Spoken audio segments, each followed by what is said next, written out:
खरी शिवसेना कुणाची आणि धनुष्यबाण कुणाचा यावरती आज तिसऱ्या दिवशी देखील सलग सुनावणी होत आहे. आजच्या सुनावणीमध्ये आजची सुनावणी दुपारी 2 वाजताची आहे आणि आता जवळपास 11 वाजले आहेत. 2 वाजण्याच्या अगोदरचं हे भाकीत आहे. कारण गेल्या 3 दिवसाची सुनावणी पाहिल्यानंतर आपण पाहतोय की कोर्ट पहिल्यांदा एवढं दीर्घकाल सुनावणी घेते. त्याचबरोबर महत्वाचा मुद्दा एक येतोय की जेव्हा पक्ष फुटला होता, पक्ष फुटल्यानंतर भाजपाला शिंदेची गरज होती. भाजपाला शिंदे गटाची गरज होती. पण आता भाजपाला शिवसेना शिंदे गटाची तेवढी गरज राहिली नाही की काय म्हणून यावेळेस एवढी दीर्घकाल सुनावणी सुरू आहे. खरं तर या सुनावणी दरम्यान सगळ्या गोष्टी अगदी बारकाईने ऐकल्या जातात, बारकाईने प्रश्न उत्तर केले जातात आणि याच्यामध्ये कपिल सिब्बल जे आहेत ते अगदी तंतोतंत आणि काटेकोरपणे प्रत्येक प्रश्नाचं उत्तर देत आहेत. पक्ष हा उद्धव ठाकरेंचा जो आहे तो का असू शकतो, पक्ष प्रमुखांनाच सगळे हक्क असतात, पक्ष प्रमुख जे आहेत त्यांच्या बाजूने कोर्टाने त्यांना एक प्रश्न देखील विचारला होता की जेव्हा पक्ष फुटला तेव्हा मेजॉरिटी कुणाकडे होती. तेव्हा कपिल सिब्बल यांनी अतिशय सुंदररित्या व्यक्त केलंय.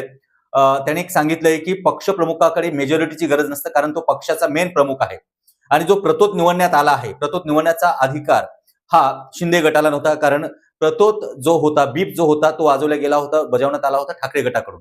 असं असताना या सगळ्या गोष्टीला सविस्तर आता कोर्ट ऐकून घेत आहे.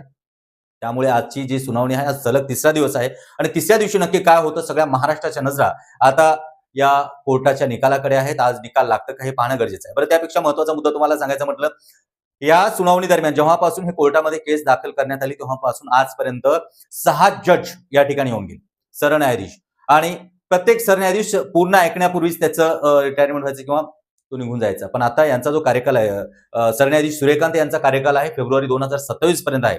त्यामुळे कदाचित हा जो निकाल आहे सरन्यायाधीश सूर्यकांत यांच्याच मौजूदगीमध्ये म्हणजे यांच्याच उपस्थितीमध्ये लागू शकतोय असा एक अंदाज आहे. आज दुपारी 3 वाजता काय घडतं ते पाहूया, कारण पुन्हा एकदा आज एकनाथ शिंदे 3 दिवसासाठी दरेगावला गेले आहेत. त्यामुळे एकनाथ शिंदे जेव्हा जेव्हा दरेगावला जातात त्यावेळेस त्यांच्या मनात धास्की तर नाही भरली ना, हे पाहणं देखील गरजेचं आहे.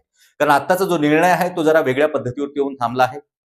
ज्या ज्या पद्धतीने युक्तिवाद करण्यात आला आहे तो युक्तिवाद देखील अगदी अशा टप्प्यावरती आहे की कुठेतरी शिंदेंना धसकी भरली आणि विशेष म्हणजे भाजपाला आता शिंदेची गरज सरली असंच म्हणावं लागेल. तुम्हाला काय वाटतं? तुमचं मत नक्कीच कमेंट बॉक्समध्ये कळवा. पुन्हा भेटूया सुनावणीच्या नंतर.